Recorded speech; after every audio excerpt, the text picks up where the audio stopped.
Neredeyse hayatımızın her anında tükettiğimiz kafeinin vücudumuza etkilerini biliyor muydunuz? Genellikle sabahları uyandığımızda ayılmak için kahve tüketiriz.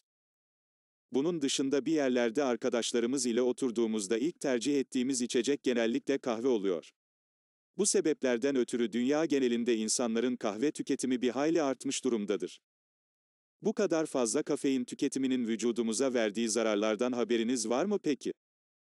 Eğer siz de bunu düşündüyseniz gelin beraber kafeinin bizlere verdiği zararlara bakalım. Öncelikle aşırı kafein tüketiminin merkezi sinir sistemine etki etmesi sonucu kalp atışlarımızın hızlanmasına sebep olur, bunun sürekli olması ileride kalp rahatsızlıklarına yol açmaktadır. Bir diğer etkisi ise artmış kalp hızının vücutta yüksek adrenalin salınımına etki etmesi sonucu kişide yüksek hassasiyete bağlı kaygı bozukluğu olan anksiyeteye yol açmasıdır. Kafeinin bir başka olumsuz etkisi vücut kaslarında görülüyor. Kafeinin yüksek miktarda alınması ve bunun devamlı hale gelmesi vücut kaslarında kramplara veya kasların istenmeyen hareketler yapmasına sebep olmaktadır.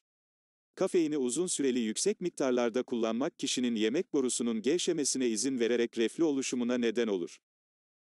Kafeinin vücudumuzda adrenalin gibi hormonların salgılanmasını arttırdığı için kişide huzursuzluk ve titremeler meydana gelmektedir. İnsanların konuşma ve düşünme duyuları yaşlar ilerledikçe gelişen unsurlardır. Fazla kafein tüketimi de bu duyuların artmasına neden olmaktadır. Bu durum konsantrasyon için faydalı olabilir fakat fazla ve uzun süre tüketmek kişide kafa karışıklığına ve kekelemeye yol açmaktadır.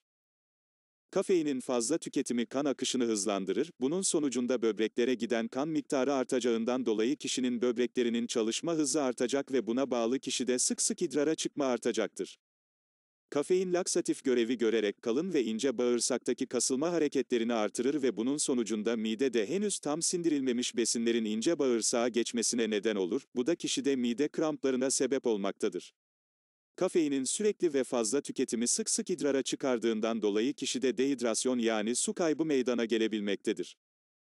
Vücudumuzun gün içerisindeki yorgunluğunu gidermek için akşam uyumanız gerekmektedir.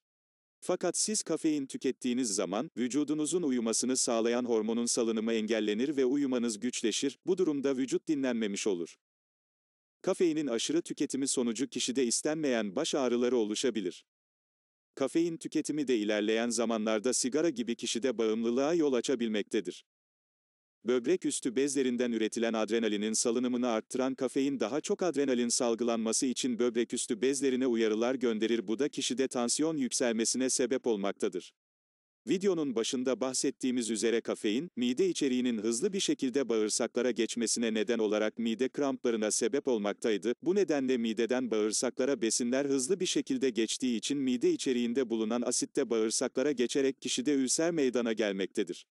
Kalp çarpıntısı, yüksek tansiyon sebepleri arasında kafein tüketimi bulunmaktadır. Kalbi zayıf insanlarda aşırı kafein tüketimi kişinin zayıflamış kalbinin durmasına neden olabilmektedir. Bir diğer zararı, aşırı tüketim sonucu kişide kafa karışıklığına bağlı kafein zehirlenmesi görülerek kişi komaya girebilir.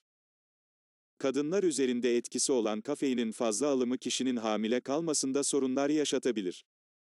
Videomuzu çok fazla uzatmadan konuyu toparlayalım. Kafeinin orantılı kullanımı vücudumuza fayda sağlıyor olabilir ama aşırı kullanımının vücuda verdiği zararlar da bir hayli fazladır. Tüm bu istenmeyen etkilerin vücudunuzda oluşmaması için günlük aldığınız kafein miktarını düzgün bir şekilde değerlendirin, gerekiyorsa kafein tüketimini azaltın. Büyüklerimizin de dediği gibi her şeyin fazlası zarardır. Bu videomuzun da sonuna geldik arkadaşlar. Bu ve bu tarz videoların devamı için kanalıma abone olup videolarımı beğenmeyi unutmayınız.